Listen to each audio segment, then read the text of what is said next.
Hello friends, मैं आपका दोस्त आपके इस YouTube चैनल पर स्वागत करता हूं। आज हम सीखने वाले हैं कि स्टॉक बीटा क्या होता है, इसका क्या इम्पोर्टेंस है और ये मार्केट से कैसे लिंक्ड है। तो आइए जानते हैं। बीटा क्या होता है, ये जानने से पहले हमें जानना होगा कि मार्केट में किस टाइप्स के रिस्क हैं। दो टाइप के रिस्क है, systematic risk and unsystematic risk. Systematic risk ये नॉन डाइवर्सिफाइबल रिस्क है, मतलब अगर हम हमारा पोर्टफोलियो डाइवर्सिफाई करते हैं तो ये रिस्क नहीं कटता। पोर्टफोलियो डाइवर्सिफाई करना मतलब सिर्फ एक कंपनी के शेयर्स खरीदने के बदले अलग अलग कंपनी के शेयर्स खरीदना। इसके एग्जाम्पल है जैसे inflation, GDP, interest rate. Unsystematic risk ये डाइवर्सिफिएबल है, मतलब ये रिस्क डाइवर्सिफिकेशन करने से ख़त्म हो सकता है। इसे रेसिडुअल रिस्क भी हम कहते हैं। ये जो है वो कंपनी के इंटरनल रिस्क होते हैं यूजुअली, जो मिनिमाइज हो सकते हैं। इसके एग्जाम्पल्स हैं management risk, product risk, location risk etcetera. अब बीटा क्या होता है, तो इसका बीटा से क्या रिलेशन है। सिस्टमैटिक रिस्क को बीटा की हेल्प से ही हम मेजर कर सकते हैं, एंड बीटा एक टूल है रिस्क मेजर करने का। It is the sensitivity of stock return to market return, मतलब अगर स्टॉक मार्केट 1% से चेंज होता है, जैसे निफ्टी या सेंसेक्स 1% से चेंज होता है, तो एक पर्टिकुलर स्टॉक कितने परसेंट से चेंज होगा, ये हमें बीटा की हेल्प से ही समझता है। मार्केट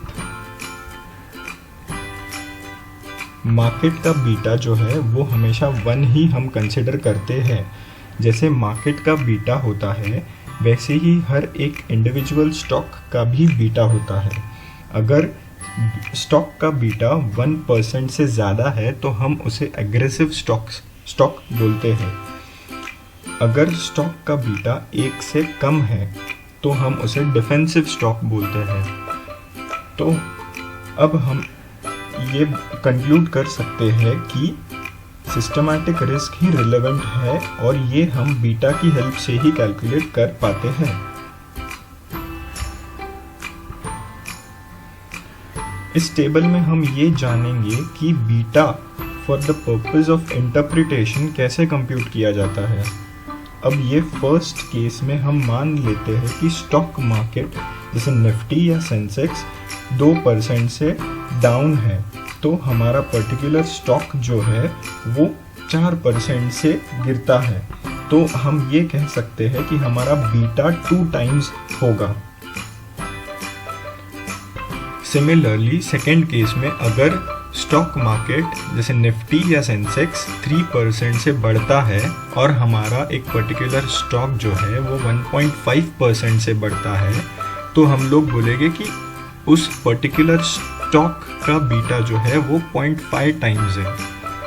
अगर थर्ड केस में अगर हमारा मार्केट जो है वो 5% से बढ़ता है और हमारा स्टॉक जो है वो 3% से गिरता है, तो हम लोग कहेंगे कि हमारा जो बीटा है वो निगेटिव है, निगेटिव 0.6 टाइम्स है। अगर इन्वर्स रिलेशनशिप है स्टॉक मार्केट में और एक पर्टिकुलर स्टॉक में, तो उसका बीटा हमेशा निगेटिव ही होगा। तो हम इस टेबल से ये इंटरप्रेट कर सकते हैं कि बीटा का जो फॉर्मूला है वो percentage change in stock divided by percentage change in index ये होगा।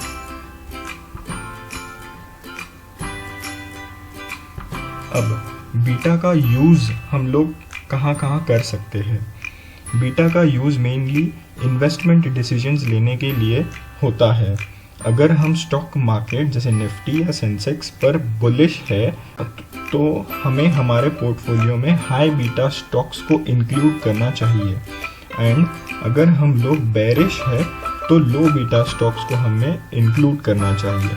हाई बीटा स्टॉक मतलब जिसका बीटा 1 से ज़्यादा है, जो एग्रेसिव स्टॉक्स है, जो ज़्यादा वोलाटाइल है, अगर मार्केट 1% से बढ़ा तो ये हाई बीटा स्टॉक जो है वो 1% से ज़्यादा बढ़ेगा। And low beta stock means जिसका बीटा 1 से कम होगा, जो डिफेंसिव है, जो नॉन वोलेटाइल है। अगर मार्केट 1% से गिरेगा तो ये लो बीटा स्टॉक जो है वो 1% से भी कम गिरेगा। हाई बीटा स्टॉक्स रिस्की होते हैं compare to low beta stocks, and high beta stocks ज़्यादा रिटर्न देते हैं as compare to low beta stocks. तो हम लोग को बीटा कहाँ से मिलेगा, हम लोग को बीटा जो है स्टॉक का वो हम कहाँ से चेक कर पाएंगे? तो इसके कुछ स्टेप्स है। आप लोग मनी कंट्रोल एप्लीकेशन को डाउनलोड कीजिए, ये आपको प्ले स्टोर पे मिल जाएगा। फिर डाउनलोड करने के बाद एक इंडिविजुअल, एक पर्टिकुलर स्टॉक का नाम जैसे ITC या फिर HDFC बैंक का नाम आप लोग सर्च बटन में सर्च कीजिए। फिर वो स्टॉक ओपन होने के बाद वहाँ पर स्टैटिस्टिक्स के सेक्शन में आप लोग स्क्रॉल डाउन करोगे तो स्टैटिस्टिक्स के सेक्शन में सेकेंड लास्ट आइटम जो आपको मिलेगा वो बीटा ऑफ दैट स्टॉक वो रहेगा। जैसे आपके रेफरेंस के लिए मैंने यहाँ पे ITC और इंडसलैंड बैंक का स्क्रीनशॉट जो है वो मनी कंट्रोल एप्लीकेशन का वो यहाँ पर अटैच किया है। आप लोग देख सकते हो ITC का जो है उसका बीटा 0.66 है और इंडसलैंड बैंक का जो बीटा है उसका 1.68 है। तो ITC हम लोग बोलेंगे कि ये लो बीटा स्टॉक है क्योंकि इसका बीटा जो है वो 1 से कम है, और इंडसलैंड बैंक का बीटा 1.68 है, तो हम लोग इसे बोलेंगे ये हाई बीटा स्टॉक है क्योंकि इसका बीटा 1 से ज़्यादा है।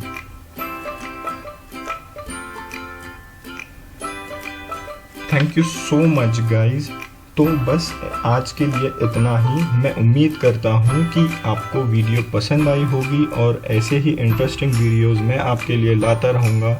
Stay connected. Thank you so much.